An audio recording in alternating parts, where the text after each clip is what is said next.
అందరికీ నమస్తే. ఇప్పుడు ప్రభుత్వంలో ఉన్న వాళ్ళ టెన్షన్ లేకపోతే ప్రభుత్వంలో ఉన్న పెద్దలకు ఒకే ఒక టెన్షన్ ఏంటంటే ఉప ఎన్నిక వస్తే ఏంది పరిస్థితి? సరే, ఎలక్షన్స్లో గెలుపు ఓటములు ఇవన్నీ సహజం. ప్రతిసారి గెలుస్తూ ఉంటారు, ప్రతిసారి ఓడిపోతూ ఉంటారు, అన్నీ జరుగుతూనే ఉంటాయి. ఈ ఎలక్షన్లకు ఈ ఓడిపోతామనే భయంతోనే కదా ఇప్పుడు ఈ elections, sarpanch elections, MPTC elections, ZPTC elections పెట్టండి. కానీ ఇవి వీళ్ళ ఇష్టంలో పెట్టుకుంటారు. వాళ్ళ ఇష్టం అంటే అది కూడా ప్రజాస్వామ్యానికి చేటే. జనాలలో ఇప్పుడు ఆల్రెడీ గ్రామాలలో స్పెషల్ ఆఫీసర్స్, ఇప్పుడు మున్సిపాలిటీస్లో స్పెషల్ ఆఫీసర్స్, మున్సిపల్ కార్పొరేషన్స్లో స్పెషల్ ఆఫీసర్స్. ఇంకా మనకు సీఎం కూడా అవసరం లేదు, స్పెషల్ సీఎం పెట్టేసుకుంటే అయిపోతుంది. సిఎస్ఐ స్పెషల్ సీఎం, గవర్నర్ పాలన మొత్తం. ఎవరితో పని లేదు, ఎమ్మెల్యేతో పని లేదు, మినిస్టర్తో పని లేదు, ముఖ్యమంత్రితో పని లేదు. మనకు సర్పంచ్తో పని లేనప్పుడు, ఎంపీడీస్తో పని లేనప్పుడు, జెడ్పీస్తో పని లేనప్పుడు వీళ్ళతో ఏం పని? మనకు వీళ్ళతో కూడా పని లేదు. కాబట్టి వీళ్ళందరూ దిగిపోయి వీళ్ళ ప్లేసులో ఆల్రెడీ ఆఫీసర్స్ ఉన్నారు, ఆఫీసర్స్ పనిచేస్తే సరిపోతుంది. ఇవే స్కీమ్స్. ఇంతకు మించి వీళ్ళు ఇయ్యరు, ఇందుకు తగ్గించి వాళ్ళేమి ఇయ్యరు, ఇదే ఇస్తారు. ఇది పెడితే ఇది పక్కన పెడదాం. ఇప్పుడు సరే, ఆ సర్పంచ్ ఎలక్షన్స్ మళ్ళీ మాట్లాడదాం. ఇప్పుడు ఏంది, ఉప ఎన్నిక వస్తే ఇప్పుడు వీళ్ళు గుండె జారిపోతున్నది అక్కడనే. ఉప ఎన్నిక వస్తే మొన్న Vemuri Radhakrishna ABN Andhra Jyothi channel chairman కూడా రాసిండు కదా, ఉప ఎన్నిక వస్తే మీ పెళ్ళి అవుతుందని రాసిండు. ఉప ఎన్నిక వస్తే మీ పెళ్ళి అవుతుంది. ఈ పెళ్ళి ఉత్తగావుడు కాదు, ఏకంగా ముఖ్యమంత్రి దిగిపోయే కాడికి వస్తుంది స్టోరీ ఇది. ఇంకా ముఖ్యమంత్రి దిగిపోయినాక ప్రభుత్వం ఉంటుందా, ఈయన ఉంటాడా, ఆయన ఉంటాడా, ఎల్లైనా మళ్ళైనా అనే తర్వాత విషయం. కానీ ఇప్పుడు ఉప ఎన్నిక వస్తే ఏంది పరిస్థితి అనే చర్చ ఉంది. ఆల్రెడీ వేమనరేంద్ర రెడ్డి ఒక పెద్ద సర్వే రిపోర్ట్ తయారు చేసి ఇచ్చిండు. మీకు ఇంతకుముందు కూడా చెప్పిన అనుకున్న ఫలితాలు వచ్చే అవకాశాలు లేవు. అనుకున్న ఫలితాలు మేము కనీసం ఈ 10 సీట్లలో ఇక్కడ గెలుస్తాం, ఇక్కడ గెలిచే అవకాశం ఉంది అని చెప్పుకుంటే ఎక్కడ అవకాశం దొరకలేదు. మరి ఏ పార్టీ గెలుస్తుంది అని అడగొచ్చు మీరు. జనాలు కాంగ్రెస్ మీద గతంలో 2018 అసెంబ్లీ ఎలక్షన్స్ తర్వాత, లేకపోతే మొన్న 2023 ఎలక్షన్ తీసుకున్నాం రీసెంట్ కదా, 2023 నవంబర్ 30 నాడు ఓట్లు వేసారు కదా. ఆ ఓట్ల కన్నా ముందు బీఆర్ఎస్ గవర్నమెంట్ మీద ఎంతైతే తీవ్రమైన వ్యతిరేకతతో మాట్లాడిరో అంతకన్నా డబల్ వ్యతిరేకతతో ఇప్పుడు కాంగ్రెస్ గవర్నమెంట్ మీద మాట్లాడుతున్నారు. ఊర్లలో కాంగ్రెస్కు ఓటు వేయించిన వాళ్ళే కాంగ్రెస్కి వేయించిన అనవసరంగా ఓటు వేయించి బుద్ధి పోయింది, ఊర్లో చెప్పు దెబ్బలు తినే కాడికి వచ్చింది అనే మాటలు మాట్లాడుకుంటున్నారు వాళ్ళు. ఊర్లలో రచ్చకట్ట మీద కూర్చున్న వాళ్ళందరూ ఏం మాట్లాడుకుంటున్నారు? కాంగ్రెస్కి ఓటేది, సర్పంచ్ ఎలక్షన్స్లో ఓటేది అనుకుంటున్నారు. సరే, సర్పంచ్ ఎలక్షన్స్లా లేకపోతే ఈ లోకల్ బాడీ ఎలక్షన్స్లా పార్టీ చూస్తారా, మనిషిని చూస్తారా, లేకపోతే ఇంకేం చూస్తారో? ఎందుకంటే వాళ్ళ ప్రతినిధి కదా, సర్పంచ్ అయినా ఎంపీటీసీ చెప్పేసి వాళ్ళ ఊరు మంచి కాబట్టి వాళ్ళ మనిషిని చూస్తారా, పార్టీని చూస్తారా తర్వాత విషయం. కానీ ఎమ్మెల్యే ఎలక్షన్ అయితే 100కు 100% పార్టీనే చూస్తారు, మనిషిని చూడరు. ఎందుకంటే ఆ మనిషి ఏదో ఒక ఊరికి సంబంధించిన మనిషి ఉంటాడు, అవసరమైతే అసలు ఆ కాన్స్టిట్యూన్సీకి సంబంధం లేని మనిషి ఉంటాడు.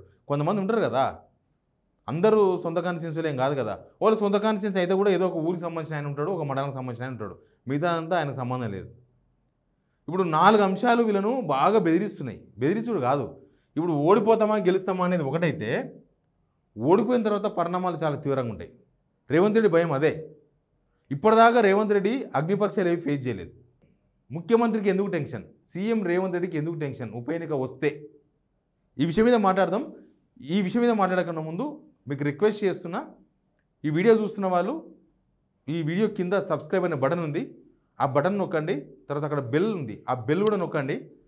సబ్స్క్రైబ్ చేసుకున్నారని నేను అనుకుంటున్నా. వీడియోలోకి పోదాం. ఉప ఎన్నిక అనేది ఇప్పుడు బాగా టెన్షన్ అయిపోయింది కాంగ్రెస్కి. ఎందుకంటే 14 నెలలకి తీవ్రమైన వ్యతిరేకత ప్రభుత్వం పైన. కనీసం ఓటు అడుగుదాం అని చెప్పడానికి, ధైర్యంగా ఓటు అడుగుదాం అని చెప్పడానికి కూడా వాళ్ళకి ఏం దొరుకుతలేదు. Revanth Reddy by chance CM అయిన తర్వాత ఆయన ఏ పరీక్షలు ఎదుర్కోలేదే. లోక్సభ ఎలక్షన్స్ వచ్చినాయి, ఒక పరీక్ష అనుకుందాం, లోక్సభ ఎలక్షన్స్. అప్పటికి వీళ్ళ గవర్నమెంట్ వచ్చి 4 నెలలు 5 నెలలు అయింది, ఆడికే పోయింది. అసలు అసెంబ్లీ ఎలక్షన్స్ జరిగిన తర్వాత పార్లమెంట్ ఎలక్షన్స్కు 4 నెలల గ్యాప్లోనే వీళ్ళ పతేర సగం పోయింది. లేకపోతే వీళ్ళ కనీసం 12 సీట్లు 10-12 సీట్లు రావాలి. మొన్ననే కాంగ్రెస్ గవర్నమెంట్ వచ్చింది, అప్పుడే 4-5 నెలలకే 8 సీట్లకు పడిపోతుందా?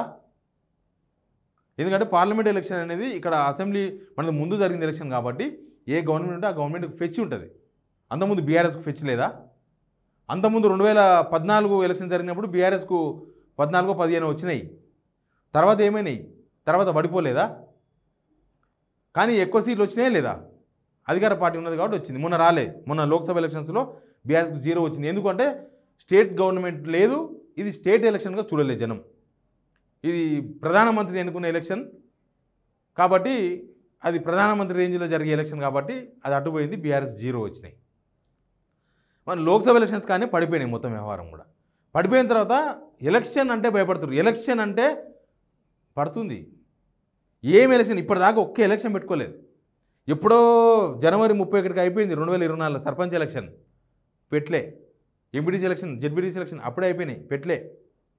ఇప్పుడు మున్సిపల్ కార్పొరేషన్స్ మొత్తం ఖాళీ అయిపోయినాయి, ఎవరు లేరు, పెట్లే, నో ఎలక్షన్. ఈ ఎలక్షన్స్ ఏం చేస్తారో నాకు తెలియదు.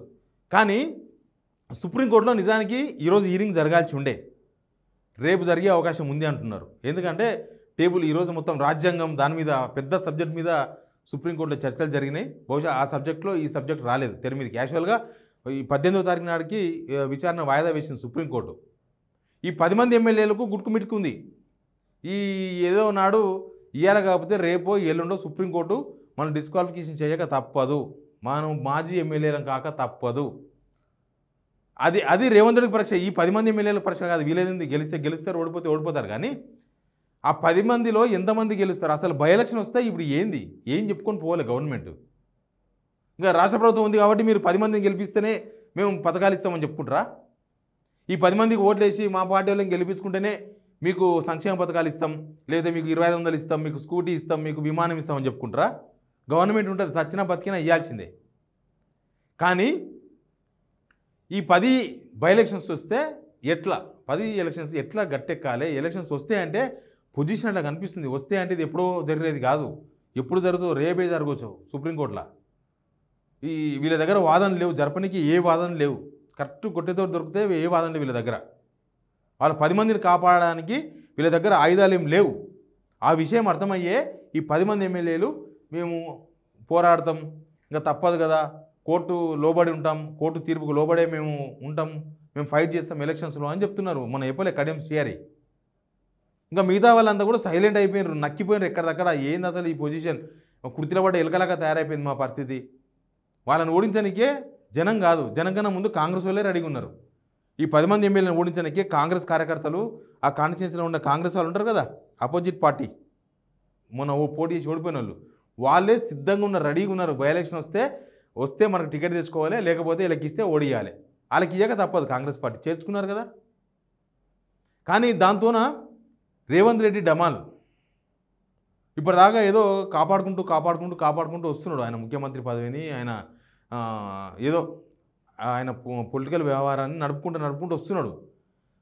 ప్రత్యర్థులు మొన్ననే అన్నాడు కదా, నా సీటు గుంజుకొనికే చూస్తున్నారు మా మంత్రులు, నన్ను లేపాలని చూస్తున్నారు, ఒక్కరు కూడా నా పక్కన కోసం పనిచేయడానికి ఇష్టం లేదని.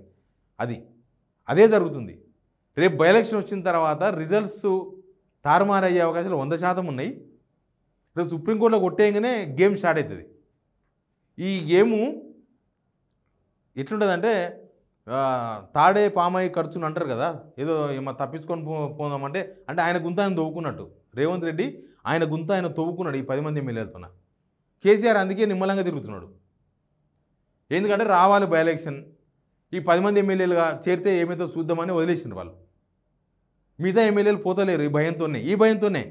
ఎందుకంటే ఈ బై ఎలక్షన్ వచ్చిందనుకో వ్యవహారం వేరేలాగా ఉంటుంది. ఇప్పుడు పరిస్థితులు ఏం బాగలేవు, అధికార పార్టీకి ఓట్లేసే మూడ్లో జనం లేరు, రేవంత్ రెడ్డి ఎన్ని రోజులు ముఖ్యమంత్రి ఉంటాడో తెలుస్తలేదు, ఆయన నమ్ముకొని పోతే భిక్షాటన చేయక తప్పదు అనే ఉద్దేశంతోనే అనవసరంగా ఇప్పుడు ఉప ఎన్నికలు అనే ఒక టెస్ట్ పెట్టుకోనికి వాళ్ళు రెడీగా లేరు కాబట్టి పోతలేరు. పోయినోళ్ళు గుట్టుకుమిట్టుకు టెన్షన్, ఎప్పుడు ఏమవుతుందో తెలియదు, ఎప్పుడు సుప్రీంకోర్టు కొట్టేస్తుందో తెలియదు, ఎప్పుడు ఈ పరీక్షకు సిద్ధంగా ఉన్నదో తెలియదు. ఇవి పక్కన పెడితే ఈ 10 మంది ఎమ్మెల్యేలు కాదు, రేవంత్ రెడ్డి వ్యవహారం తేలిపోవాలి. రేవంత్ రెడ్డి వ్యవహారం తేల్చడానికే కాంగ్రెస్ వాళ్ళే చూస్తున్నారు, కాంగ్రెస్ వాళ్ళే కోరుకుంటున్నారు. కాంగ్రెస్లో ఆయన ఉండే అపోజిట్ టీం అంతా కూడా బై ఎలక్షన్ రావాలి, అవి ఎట్లా దొబ్బుతాయి, దొబ్బిన తర్వాత జరగాల్సింది జరుగుతుంది, దానికోసం చూస్తున్నారు. హైకమాండ్ వెయిటింగ్ కూడా బహుశా దానికోసమే ఉండొచ్చు. ఎందుకంటే జనాల్లో రేవంత్ రెడ్డి మీద తీవ్రమైన వ్యతిరేకత వచ్చింది, ఇంకా రావాలి. రేవంత్ రెడ్డి అనేది ఆయన చాదగానివ్వడం తేల్చాలి.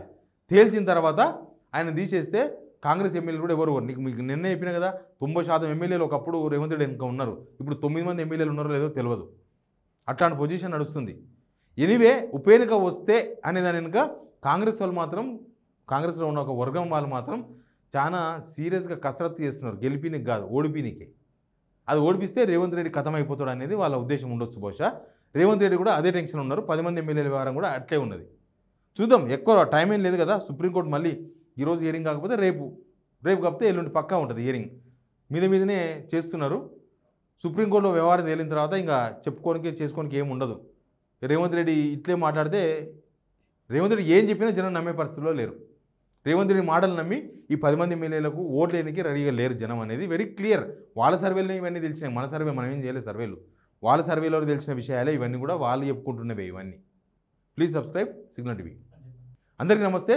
ఉప ఎన్నిక వస్తే అంటే ఎప్పుడో కాదు, సుప్రీంకోర్టులో ఈరోజే హియరింగ్ ఉండే. అక్కడ రాజ్యాంగం దాని మీద నడుస్తుంది కాబట్టి ఈరోజు రాలేదు టేబుల్ పైకి. బహుశా రేపు ఎల్లుండో వస్తుంది. పరిస్థితులు కూడా ఉప ఎన్నిక వస్తాయి అన్నట్లే కనిపిస్తున్నాయి. సుప్రీంకోర్టు దగ్గర వాదించడానికి వీళ్ళ దగ్గర ఏం వాదన లేవు. ఎవరికి టెన్షన్? ముఖ్యమంత్రికి ఎందుకు టెన్షన్? సీఎం రేవంత్ రెడ్డికి ఎందుకు టెన్షన్? ఉప ఎన్నిక వస్తే ఈ విషయం మీద మాట్లాడదాం. ఈ విషయం మీద మాట్లాడకన్నా ముందు మీకు రిక్వెస్ట్ చేస్తున్నా, ఈ వీడియో చూస్తున్న వాళ్ళు ఈ వీడియో కింద సబ్స్క్రైబ్ అనే బటన్ ఉంది, ఆ బటన్ నొక్కండి. తర్వాత అక్కడ బెల్ ఉంది, ఆ బెల్ కూడా నొక్కండి. సబ్స్క్రైబ్ చేసుకున్నారని నేను అనుకుంటున్నా. వీడియోలోకి పోదాం.